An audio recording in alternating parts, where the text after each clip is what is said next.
Welcome back to the cryptoworld channel, everyone. My name is Josh, and right now, this break to the downside is continuing for the price of Bitcoin. So in just a moment, I'll be sharing my next Bitcoin price targets while this warning signal is still flashing on the Bitcoin chart, while both Ethereum and Solana are still potentially flashing new signals in the short term. So I'll be talking about all of that and more later in the video, so definitely watch to the end.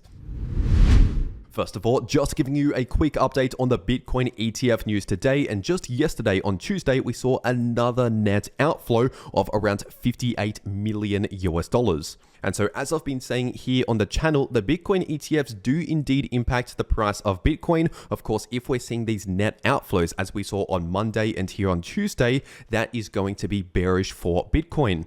Because essentially, if we're seeing net outflows, that means investors are selling the ETF shares, which means the ETF providers are essentially having to sell the Bitcoin that is backing the ETFs, which means selling pressure. But on the other hand, if we're seeing massive net inflows coming into the Bitcoin ETFs, then that is bullish. That can pump the price of Bitcoin much higher if we're seeing net inflows. But at least as of right now, so far this week, once again, we have seen 2 days where we've had net outflows on Monday and Tuesday. So at least in the short term, while this is happening, this is bearish for Bitcoin. And as usual, pretty much all of the outflows are solely coming from the Grayscale Bitcoin ETF. Pretty much none of the other ETFs, aside from, of course, the ARK ETF had a small outflow on Tuesday.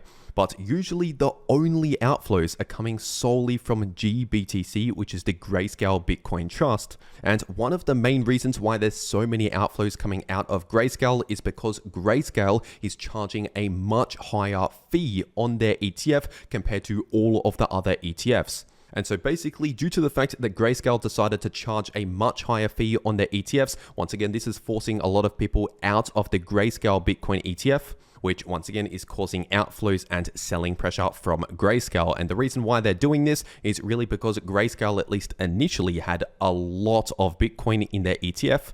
In fact, when the ETFs first launched a few months ago, Grayscale was holding over 600,000 Bitcoin in their ETF. And since then, it's roughly halved. They have basically lost half of their entire business due to their extremely high fees. And at the current rate, in just a few months from now, Grayscale will basically be completely out of business because they're charging massive fees that are way higher than the competition. But at least as of right now, Grayscale is still holding roughly 300,000 Bitcoin, worth a little under 20 billion US dollars. And so at least for the time being, in the short term, this selling pressure can still keep up from Grayscale. Once again, the outflows can still keep up coming out of the Grayscale Bitcoin ETF, but ultimately it's still a limited amount of Bitcoin. So at some point within a few months, they will run out of Bitcoin if the outflows continue.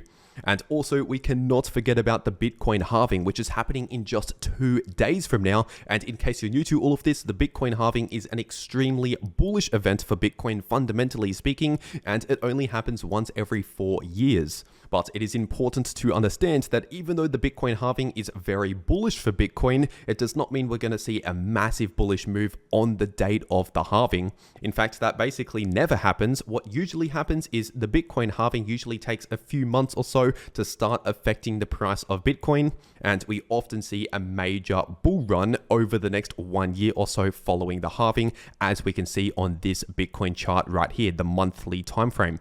The first Bitcoin halving that we saw in Bitcoin's history was near the end of 2012, and over the next 1 year, we saw a massive bull run in the price of Bitcoin, and then we saw another bear market, and then another recovery, and then the second halving occurred around July 2016, and then we saw a massive bull run in the price of Bitcoin over the next 1 year or so, and then we saw another bear market back to the downside, and then a recovery, and then the third halving around May 2020, and then another massive bull run over the next 1 year or so, and then we saw yet another bear market where the price came crashing back to the downside, and then another recovery, and right now we're seeing the next Bitcoin halving in just 2 days from now. And so obviously during a larger bull market, we can see short-term pullbacks here and there. That's very normal to see, some red price action here and there. In fact, we've just seen 7 months of green price action in a row. We've just had 7 green months in a row. So of course, it's going to be normal to expect a red month every now and again. And so even though I might be bearish on a smaller time frame in the short term, that's just talking about the short term. When we're zooming out looking at the bigger picture, I'm still extremely bullish on Bitcoin when we're talking about over the next few months or over the next 1 year or so. And if we're taking a look at the 3-day Bitcoin chart, we can see, at least as of right now, from the all-time high to the lowest point, at least at the time of recording this video, the price of Bitcoin has currently pulled back roughly around 19% from high to low. And so at least for now, this is still very normal price action to see even during a larger bullish trend, also known as a bull market. In fact, throughout this very bull market that we've seen since the beginning of 2023, we've had multiple 20% pullbacks approximately from high to low before eventually recovering back to the upside. And back in the 2017 bull market, we actually saw multiple 30, even 40% pullbacks here and there during the bull market before ultimately recovering later on. And so that's why I say it's important to understand the difference between the different time frames. Obviously, on a smaller time frame in the short term, yes, we can look more bearish in the short term, and that can still occur during a larger bullish trend. And if we're taking a look at the daily Bitcoin chart, obviously, as I've been warning about constantly here on the channel over the last 1 week or so, since much higher prices, I've been warning that the DXY is spiking massively to the upside. So this is a massive bearish signal, a massive warning signal for Bitcoin and crypto. Because as we can clearly see on this chart, when the DXY is bullish, it's going to be extremely difficult to expect any significant bullish price action for Bitcoin, because usually when the DXY is bullish, that is bearish for Bitcoin and crypto, and vice versa. When the DXY is bearish, that is usually very bullish for Bitcoin and crypto. And so as of right now, we're still kind of seeing that DXY spike to the upside. Of course, over the last 1 day, we've seen a very slight pullback. So if that actually continues into a further pullback, then that's a different story. But as always, I'll keep you up to date on what's happening here in the DXY and many other important charts here on the channel. So make sure you subscribe to this channel with notifications turned on so that you don't miss out on any of these important update videos. And staying on the daily Bitcoin chart, of course, as I've also been saying here on the channel, we have already seen a break to the downside from this pattern, which activates a bearish price target in play right now, and that's sitting at around 55,000. And so once again, I've been talking about this $55,000 price target since all the way back up here, since when we initially confirmed the break to the downside below around 67,000 approximately. But as I've been saying recently on the channel, we do have a bit of support around here, which we've bounced from over the last few days, which was sitting at around 61 to 62,000. But it's looking like we could potentially be breaking below this support, especially if we see this daily candle close confirm below around 60 to 61,000. And especially if we see some sort of bounce and rejection from that area, once again at around 61 to 62,000, if we see a rejection confirming resistance around that area, then it becomes extremely likely in that case that we'll continue down towards around 55k as the next price target. But at least as of right now, there's still a possibility that we could find support in this region, considering we have not yet confirmed a daily candle close below that support that I just mentioned. But ultimately, if we are to hold this area of support, we really need to see a bounce sometime soon in the coming hours in order to actually hold this area of support. Otherwise, it's looking likely we could continue towards this price target. And so that's why I've been saying over and over again here on the channel recently that in the short term, we are looking bearish. We have a bearish price target active on the chart. We have a massive warning signal that has been flashing for multiple days, over a week now, as I've been saying here on the channel for around a week. But as I've also been saying, it's important to understand the difference between the different time frames. So even though I'm very bearish in the short term, on the longer term, I'm still very bullish. And if we're zooming back into the short term, looking at the 4-hour time frame, we're still possibly forming a bullish divergence pattern, but it's important to understand that at least as of right now, this pattern is not yet confirmed. Because at least for now, we do have lower lows in the candle closes in the price, and we're potentially forming higher lows in the RSI. But basically, if the pullback continues further to the downside, dragging the RSI into a lower low below this previous low, then that means there's no divergence at all. And so that's why we need to confirm a few green candle closes here on the 4-hour time frame in place in order to confirm the higher low in place in the RSI, considering the RSI by default is based off candle closes. And so this is a potential signal that's flashing right now on the chart, but is not yet confirmed. And even if it does confirm, it does not necessarily guarantee the complete bullish reversal out of this short-term pullback, because basically a bullish divergence, if it does actually confirm, means we're going to see a bit of a break from the bearish price action, as in a sideways consolidation or perhaps a slight bullish relief, but not necessarily marking the exact bottom, once again, even if it confirms. And as for support and resistance, like I said earlier, it's possible we could find a little bit of final support around 60,000 to 61,000, give or take, around that area. But like I said earlier, if we start breaking below with confirmation, then we're likely going to continue towards that bearish price target, as I've been talking about here on the channel. And as for short-term resistance, we have this area, which could now act as short-term resistance, which was previous support, and that's sitting in between around 61 to 62,000. And above that, we have more resistance in between around 65 to 66,000.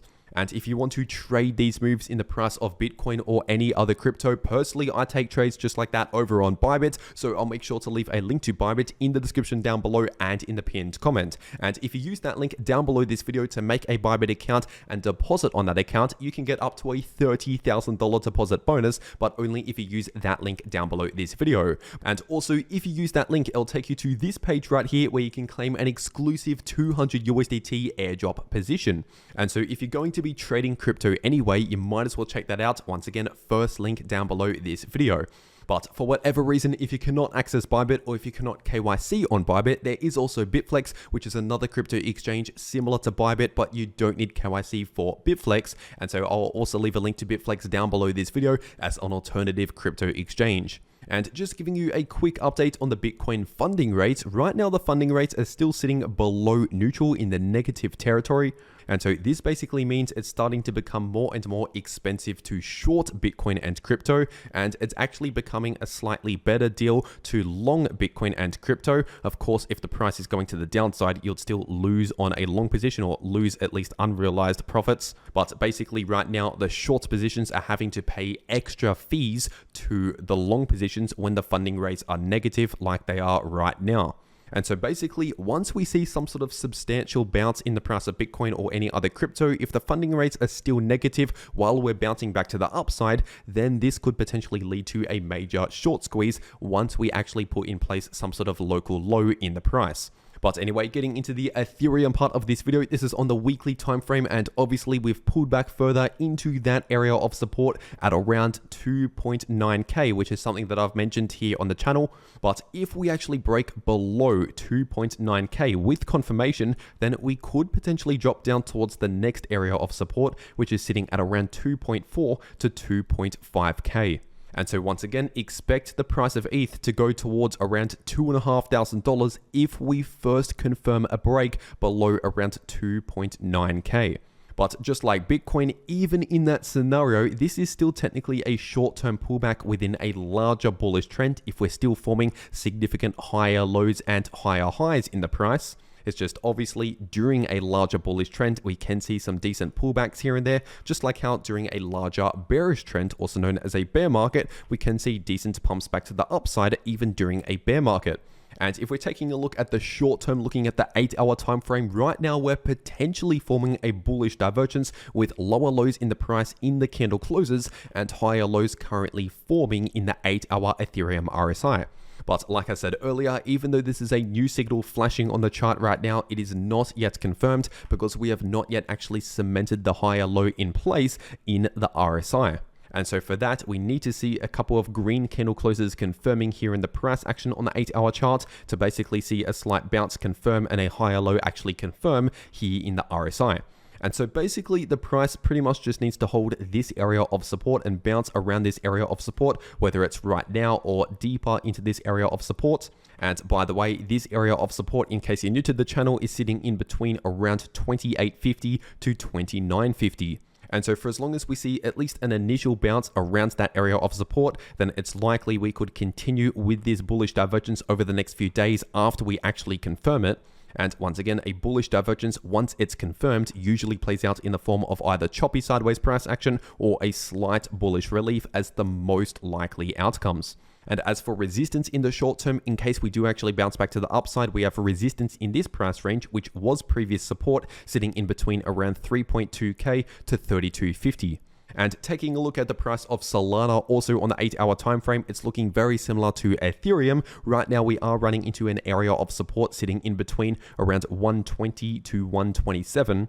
And we're also potentially flashing a bullish divergence signal here on the 8-hour time frame, with lower lows already confirmed in the price action in the candle closes, but higher lows currently forming, not yet fully confirmed here in the RSI. And so it's basically the same story for Solana as I just said for Ethereum on the 8-hour time frame. We're still in a pullback phase, but we could see a bit of a break or relief from that pullback if this bullish divergence confirms, with a few green candle closes actually confirming, cementing the higher low in place in the RSI. And as for short-term resistance, if we actually see a further bounce back to the upside, we should find a lot of resistance in this range in between around 150 to 155, and more resistance in between around 167 to 172. And if you want to trade these moves in the price of any crypto, once again, check out those links down below this video to those exchanges if you want to claim those extra bonuses.